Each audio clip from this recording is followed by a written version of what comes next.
ये आपकी objective MCQs प्रश्नावली है, जो कि आप सभी को पता होगा कि 2023 में जो आपकी बोर्ड परीक्षा होगी उसमें आपके 20 ऑब्जेक्टिव प्रश्न आएंगे, यानी कि आपके 20 ऑब्जेक्टिव क्वेश्चंस आएंगे। और ये आपकी बहुत महत्वपूर्ण प्रश्नावली है, जिनमें से आपके 2 से 3 प्रश्न इसी चैप्टर से आने वाले हैं। देखिए, कह रहा धन पूर्णांक 6a + 5, 6a + 5 से ठीक पहले यानी कि इस तरह पूछ रहा है, ठीक पहले आने वाला धन पूर्णांक होगा तो 6a + 4 होगा। ठीक पहले कितना होगा? 6a + 4, यानी कि ये क्या होगा आपका पहले। और इस तरह पूछेगा तो 6a + 6 ये क्या होगा आपका बाद में। ये क्या होगा बाद में। हम आपसे कह दें कि 5 से पहले कितना आएगा? 4 आएगा। 5 के बाद कितना आएगा? 6 आएगा। 5 के बाद कितना आएगा आपका? 6 आएगा। तो विकल्प नंबर सही होगा। कह रहा है पहला तो 6a + 4, 6a + 4 विकल्प आपका सही है। सेकेंड दूसरा कह रहा अप्रमेय संख्या है तो 22/7 प्रमेय संख्या होगी। पाई अप्रमेय संख्या है। पाई आपकी क्या है? अप्रमेय संख्या है। ये भी आपका बहुत महत्वपूर्ण प्रश्न है। 0.695 √16, 16 का वर्गमूल 4 तो 5/4 तो ये क्या है? प्रमेय संख्या। कह रहा संख्या 4√3 है। अब देखो 4 तो प्रमेय और √3 क्या है? अप्रमेय। प्रमेय और अप्रमेय का जोड़ घटाओ गुणा भाग सदैव अप्रमेय संख्या होगा। क्या होगा आपका? अप्रमेय संख्या। तो विकल्प आपका सही होगा तीसरा। और ये जो आपकी प्रश्नावली है ये आपकी ऑब्जेक्टिव है, जो कि आगामी परीक्षा की दृष्टि से बहुत महत्वपूर्ण है आपकी। कह रहे हैं निम्नलिखित संख्याओं में से प्रमेय संख्या होगी। अब ये 4 विकल्प दिए गए, √5, √1, 1 + 4/9 या √2.5। आपको बताना है कि प्रमेय संख्या। तो √5 अप्रमेय संख्या। √1 का वर्गमूल कितना होगा? 1। 1 का 1, यानी कि 1 क्या है आपकी? प्रमेय संख्या। 1 आपकी क्या होगी? ये गुणा कराएंगे 9 × 9, 9 × 4 = 13 तो √13/4 तो ये नहीं होगा, ये भी नहीं होगा। तो विकल्प कौन सा सही है आपका? दूसरा। विकल्प कौन सा सही होगा? दूसरा आपका। कह रहे हैं निम्नलिखित में से प्रमेय संख्या है तो ये देखो 2.73, 24, 16 ... चल रहा है तो अप्रमेय। √7 अप्रमेय। 0.9 का वर्गमूल नहीं निकाल पाएंगे तो अप्रमेय। 73 तो ये आपकी क्या है? प्रमेय संख्या। और यही आपका 0.09 लिखा हो तो 0.3 आएगा, तब आपका प्रमेय होगा। और ये आपका अप्रमेय। ये क्या होगा आपका? अप्रमेय। तो यहाँ पे 2.73 तो ये क्या है आपका? रिपीटिंग। तो यहाँ पे 73 क्या हो रहा है? रिपीट हो रहा है। जब रिपीट होगा तो प्रमेय, अन्यथा अप्रमेय। किसी पूर्णांक m के लिए प्रत्येक समपूर्णांक है। यह आपका बहुत महत्वपूर्ण सवाल है। यह आपका बोर्ड परीक्षा में पूछा भी गया है। तो अब आपको ये याद रखना है कि जब कहेगा किसी पूर्णांक m के लिए प्रत्येक समपूर्णांक है तो समपूर्णांक होगा 2m के रूप का। 2m यानी विकल्प सही होगा थर्ड। अब 2m क्यों होगा? हम आपसे कहते हैं कि m की वैल्यू 1, 2, 3, 4, 5, 6 1 रखेंगे, 2 × 1 तो 2 आएगा, सम आया। 2 रखेंगे 4 आएगा, तब भी सम आएगा। तो यहाँ m का मान सम रखो या विषम रखो, जो पूर्णांक प्राप्त होगा वो हमेशा आपको सम ही प्राप्त होगा। तो जब आपसे कहे सम पूर्णांक तो 2m, और विषम पूर्णांक है तो 2m + 1, 2m + 1। कह रहे हैं किसी पूर्णांक q के लिए प्रत्येक विषम पूर्णांक है। अब विषम पूर्णांक कहेगा तो 2q + 1, 2q + 1 विकल्प आपका चौथा सही होगा। सम के लिए 2m और विषम के लिए 2q + 1, यानी कि अब यहाँ पे हम सम रखेंगे, विषम रखेंगे तो हमेशा सम आएगा, और फिर 1 जोड़ देंगे तो संख्या आपको हमेशा विषम प्राप्त होगी। यहाँ पे हम सम रखें तो 2 दूनी 4 सम आ रहा है, 1 जोड़ेंगे 5 विषम हो जाएगा। यहाँ 3 रखेंगे, 3 दूनी 6, 1 जोड़ेंगे 7 विषम आ जाएगा। तो जब सम पूर्णांक है तो 2m, विषम पूर्णांक है तो 2m p q r s t कुछ भी के प्लस 1, यहाँ पे 2m प्लस 2, 2m प्लस 4, ये भी विकल्प हो सकते हैं। 2q प्लस 1 या 2q plus 3, 2q plus 5, 2q plus 7, ये सब हो सकते हैं। कह रहा है यदि संख्या n स्क्वायर माइनस 1 8 से विभाज्य होगी, यदि n एक पूर्णांक है, प्राकृतिक संख्या है, विषम संख्या है, यहाँ पे देखो हम n का मान, यदि हम ये पूर्णांक रखें 1 तो 1 का वर्ग 1 माइनस 1 0, 2 रखेंगे 2 का वर्ग 4 माइनस 1, 8 से विभाज्य नहीं होगी, ये नहीं होगा। प्राकृतिक संख्या रखेंगे n का मान 1 तो 1 का वर्ग 1 माइनस 1 0, 8 से कट जाएगा। 2 रखेंगे ये भी नहीं होगा। विषम पूर्णांक n का मान 1 3 5 डॉट डॉट ले लें, यहाँ पे 1 रख दें तो 1 का वर्ग 1, 1 माइनस 1 बराबर 0, जो कि 8 से क्या है आपका विभाज्य, 8 से क्या है विभाज्य। n का मान 3, 3 रखेंगे हम, 3 का वर्ग माइनस 1, 3 का वर्ग 9 माइनस 1, कितना आ गया 8, जो कि 8 से विभाज्य है।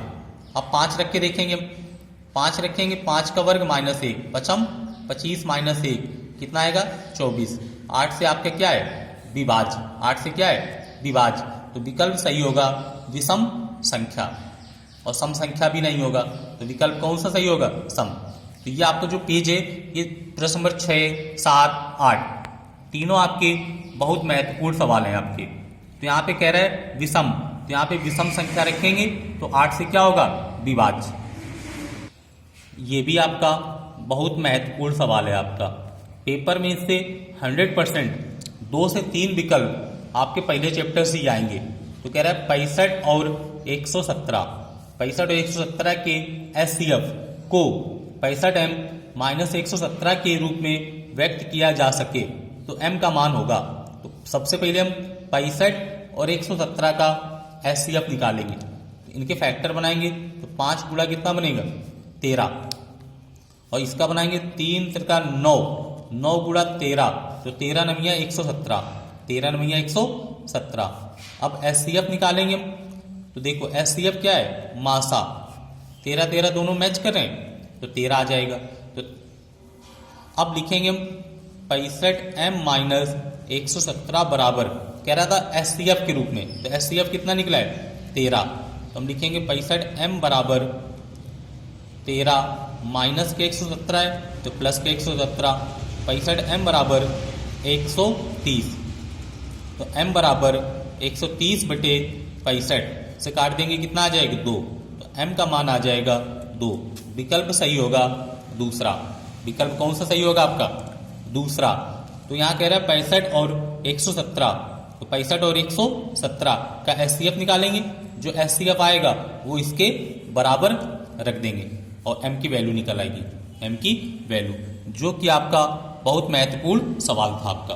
कह रहा है वह सबसे बड़ी संख्या जिससे 70 और 125 को विभाजित करने पर क्रमशः शेषफल 5 और 8 प्राप्त हो, तो वह बड़ी से बड़ी यानी कि हाईएस्ट कॉमन फैक्टर निकालना है एचसीएफ। और यहाँ कह रहा है शेषफल 5, तो पहले आप क्या करोगे 5 यहाँ घटा देंगे, 5 यहाँ घटा देंगे, तो ये 5 घटाएंगे कितना बचेगा 65, और 8 घटाएंगे कितना बचेगा 117। अभी सवाल नंबर 9 में 65 और 117 का एचसीएफ निकाला था, तो 65 और 117 का एचसीएफ निकालो, तो 5 गुणा 13, 3 गुणा 3 गुणा 13, तो यहाँ पे एचसीएफ बराबर आ जाएगा 13, एचसीएफ कितना आ जाएगा 13।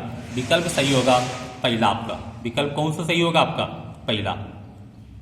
कह रहा है a बराबर एक्स क्यूब वाई स्क्वायर, तो यहाँ पे हम लिख लेंगे एक्स क्यूब वाई स्क्वायर और एक्स वाई स्क्वायर का एचसीएफ बताना है, तो यहाँ पे हम एक्स वाई क्यूब, तो एक्स क्यूब का मतलब 3 बार एक्स, 3 बार एक्स, वाई स्क्वायर का मतलब 2 बार वाई, ये एक्स लिखेंगे 1 बार वाई, 2 बार वाई और 3 बार, तो यहाँ पे लिखेंगे एचसीएफ। तो ये देखो एक्स एक्स मैच हो रहा है तो एक्स आ जाएगा, ये दोनों मैच नहीं हो रहे हैं तो ये वाई से वाई, ये वाई से वाई, तो आ जाएगा एक्स वाई स्क्वायर। एचसीएफ कितना आ जाएगा एक्स वाई स्क्वायर, तो एक्स क्यूब वाई स्क्वायर लिखा है तो क्यूब में x 3 बार, स्क्वायर में 2 बार। अब इनमें से x 3 बार है, नीचे 1 बार। HCF का मतलब क्या है? मासा। जो संख्या मैच होगी उसे लेंगे, जो नहीं मैच होगा उसे हम नहीं लेंगे। या आप ये समझ लो कि यहाँ पे घातें कितनी? 3, यहाँ कितनी? 1, तो आपको कम घात लेनी है, छोटी वाली। यहाँ 2, यहाँ 3, तो छोटी वाली घात 2। ये आपका निकल आएगा HCF। इसी का LCM निकालना हो, LCM किसे निकालेंगे? यहाँ 3 घात, यहाँ 1 घात, LCM में बड़ी घात। यहाँ 3, यहाँ 2, बड़ी घात। LCM में कौन सी लेंगे? बड़ी घात। LCM में बड़ी, HCF में छोटी। यहाँ क्या पूछ रहा है? LCM। यहाँ पे LCM निकालना है हमें, तो LCM निकालेंगे। यहाँ पावर 1, यहाँ पावर 3, तो आ जाएगा 3। यहाँ पावर 1, यहाँ पावर 2, तो कितना आ जाएगा? b² आपका। कितना आ जाएगा? b²। चाहो तो आप इसे 2 बार, इसे 3 बार लिख के फिर लिख लो आप। तो याद रखना, HCF में छोटी पावर है, LCM में बड़ी पावर है। कह रहा है परिमेय संख्या और अप्रमेय संख्या का गुणनफल होता है। हम आपसे कहते हैं कि 2 परिमेय संख्या है, √3 अप्रमेय संख्या, दोनों का गुणा करा दें तो 2√3, तो ये आपका मिलेगा अप्रमेय संख्या। तो आप याद रखना, सदैव परिमेय संख्या और अप्रमेय संख्या का गुणनफल अप्रमेय संख्या होता है। परिमेय संख्या और अप्रमेय संख्या का गुणनफल सदैव अप्रमेय संख्या होता है। ये आपके कंपटीशन में बहुत पूछे जाते हैं। आप कह रहा है 1 से 10 तक की संख्याओं में से सभी संख्याओं से विभाज्य न्यूनतम संख्या है। तो आप 1 से 10 तक की संख्या लिख लो, 1, 2, 3, 4, 5, 6, 7, 8, 9, 10 विभाज्य संख्या कह रहा है, तो इनका हम लासा निकाल दें। 2 से काटेंगे 1, 1, 3, 2 दूनी 4, 5, 3, 7, 4, 9, 5। फिर 2 से काटेंगे 1, 1, 3, 1, 5, 3, 7, 2, 9, 5। फिर 2 से काटेंगे 1, 1, 3, 1, 5, 3, 7, 1, 9, 5।